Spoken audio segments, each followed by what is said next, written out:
Hello, I'm Emily, and we're going to be talking about differentiated instruction, which is my learning strategy.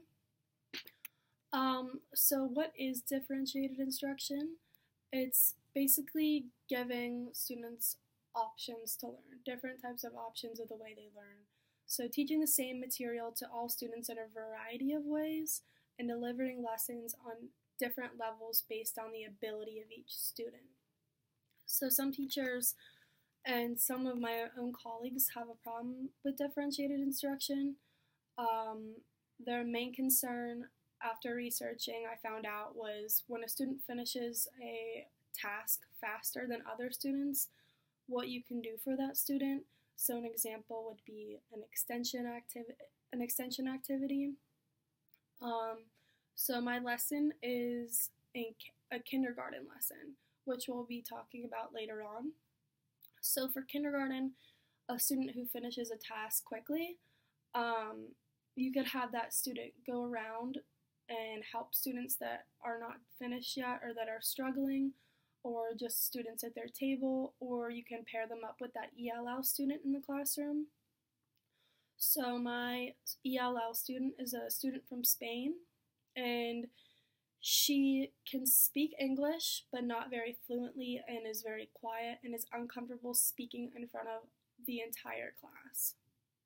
So this is just a way to have that student who finishes quickly, um, not just sit at their desks and wait for everybody to be finished, but to help the other student, so it benefits both students.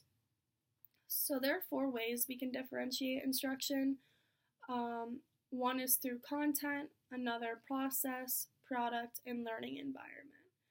So through content, you can design activities for groups of students that cover levels of Bloom's taxonomy. For process, you can provide textbooks for visual and word learners. For product, you can have students that like to write a book report. And for learning environment, I think this is the most important for especially ELL students.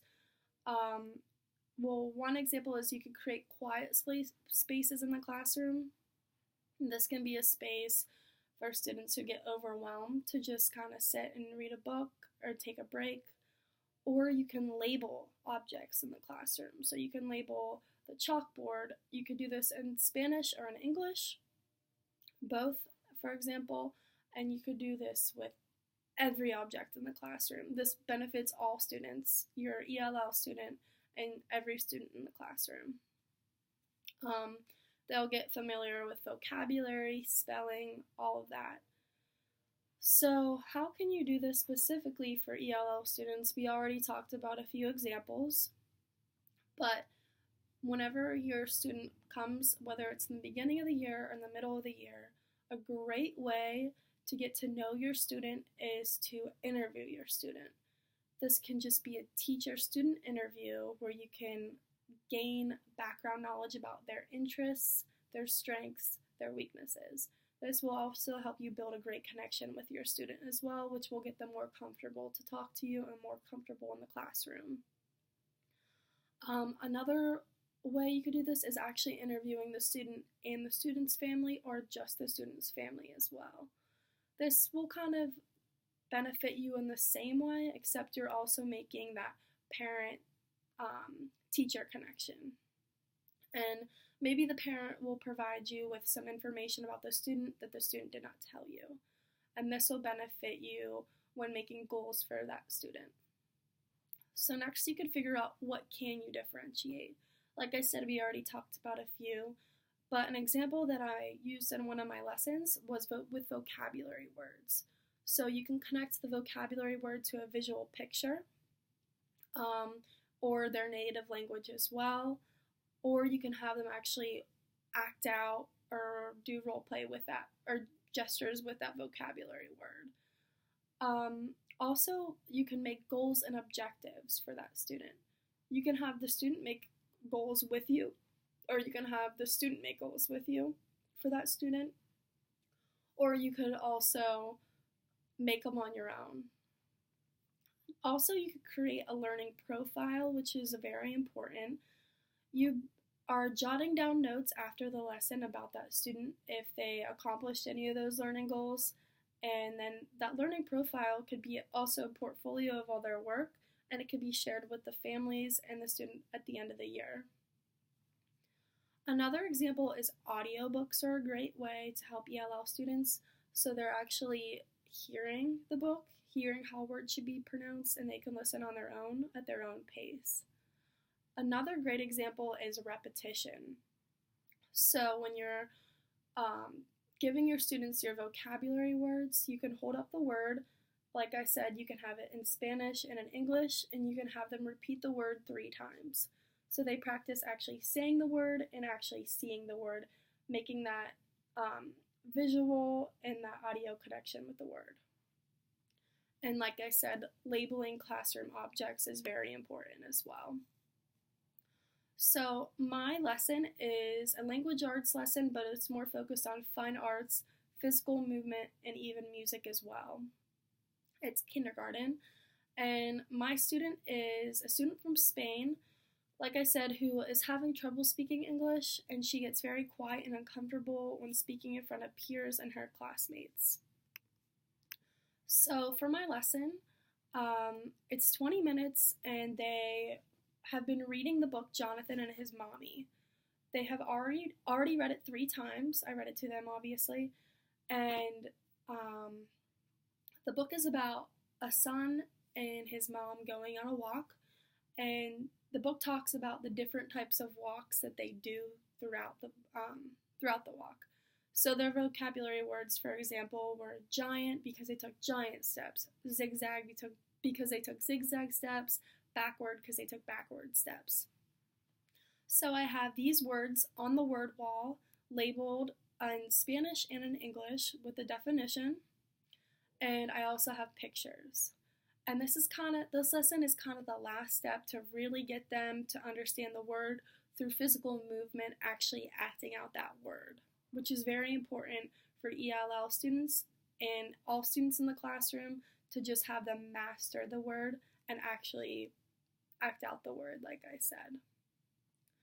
So the objective is, given the book Jonathan and His Mommy, the students will be able to demonstrate terms of the book through movements with 100% accuracy. So to kind of get the students warmed up, I played the song I Feel Good, and then I kind of had them stand in a circle and do some different movements like arm circles, head nods, shoulder shrugs, and knee lifts. Kind of get them up out of their seats, ready for the lesson, and ready to act out these words. Before we actually acted them out, I had the students we had a group discussion about what actually happened in the book. We already read it 3 times. They're very familiar with it, just to kind of remind them. So on the reading rug, we're all in a circle. I'm in the middle, and we demonstrated the walks as I read the book. So the different walks we demonstrated were zigzag walk, giant steps, baby steps, bunny steps, slow steps, ballet steps, crisscross steps, reggae steps, and backward steps. I, as the teacher, was also doing these different types of steps so they can kind of model me. So with the word, they are actually acting out the word as well. So this is a really fun way for students to get up and moving in the classroom and for them to master that vocabulary word.